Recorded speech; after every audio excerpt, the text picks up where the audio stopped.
Tahun 1977 langit Sulawesi tengah diselimuti awan lembut pagi hari.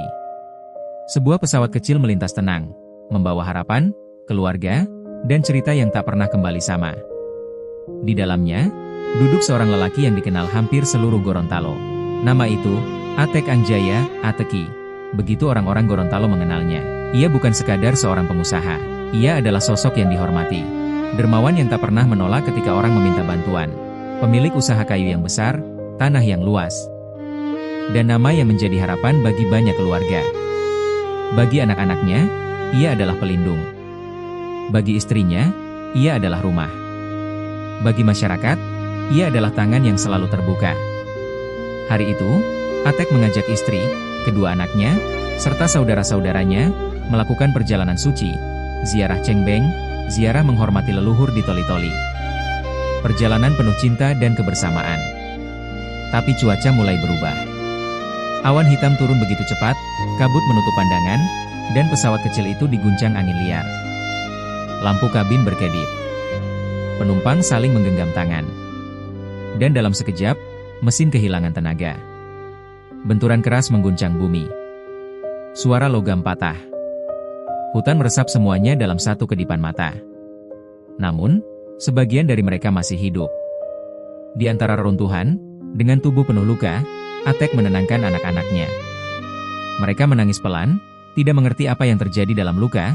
Anak-anak Atek berusaha mencari kacamata. Hari berganti hari. Dan tidak ada satupun pertolongan datang. Selama 7 hari, para penyintas bertahan dengan apa yang ada. Mereka memakan apel yang hancur, minuman kaleng, 3 karung gula yang tersisa. Saat itu, dingin bukan lagi sekadar suhu. Ia menjadi musuh yang perlahan mengeras di tulang mereka. Malam turun begitu cepat. Kabut merayap. Hutan terasa tak berujung. Tubuh-tubuh kecil mulai melemah. Tapi mereka tetap bertahan.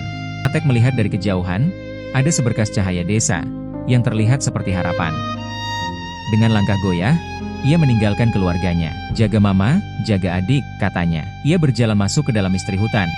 Dan sejak itu, tidak pernah terlihat lagi. Pada hari ke-8, tim SAR akhirnya menemukan bangkai pesawat, di tempat yang begitu terpencil dan sulit dijangkau. Tangis pecah, keletihan terlihat dari wajah para penyintas.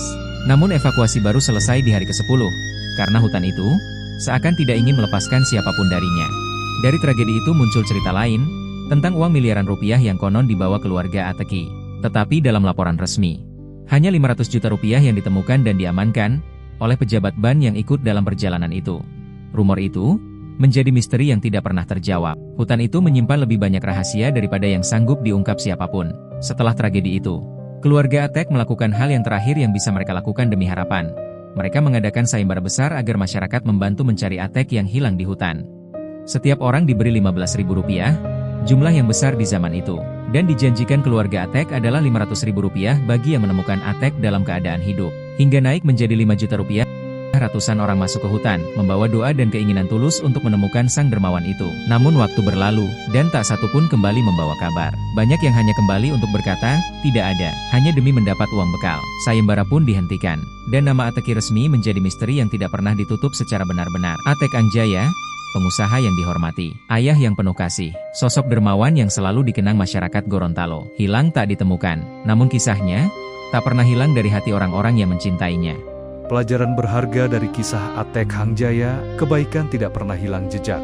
Nama baik lebih panjang umurnya. Dari tubuh manusia, tragedi bisa menimpa siapa saja, bahkan orang terbaik sekalipun. Keluarga adalah kekuatan terbesar. Para penyintas bertahan karena saling menjaga dan saling menguatkan. Ratusan warga masuk hutan demi membantu dan peduli. Ada misteri yang tidak harus diselesaikan. Beberapa kisah tetap menjadi bagian dari alam dan waktu.